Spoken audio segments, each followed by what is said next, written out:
Assalamualaikum warahmatullahi wabarakatuh. Sore bagi kita semua. Very good afternoon to all of us.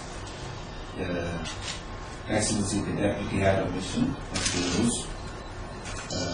Excellency, Minister of State for Energy and Climate Change, Johan Redo, rekan-rekan media, para wartawan yang saya hormati. I'm delighted that you can all be in attendance this afternoon at the launching of this Act on Copenhagen Agenda.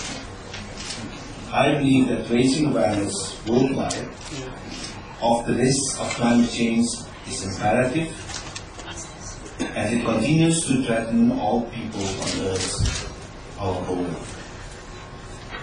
I'm glad that the United Kingdom is helping to spread the news abroad of this threat that knows no borders. And that's also the reason why I'm here this afternoon to support this campaign. Jakarta, as many present here, I'm sure are aware, has a serious stake in participating in activities which encourage people to adapt to and to mitigate further climate change. We are very much threatened by its effect, as we already suffer from serious flooding and seawater intrusion caused by the city's geographical position in low-lying river delta, heavy monsoon rains, and also our over-dependence on groundwater. So, we cannot afford to sit still.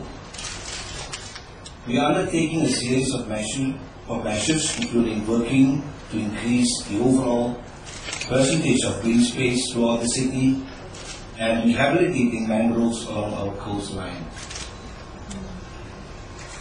Initially held on Jalan Tamrin, just in front of the embassy only, and now spread to the 5 municipalities within the province of Jakarta. The Car-Free Day program on Sundays is reducing the dust particle, carbon monoxide, and nitrous oxide substantially compared to working days.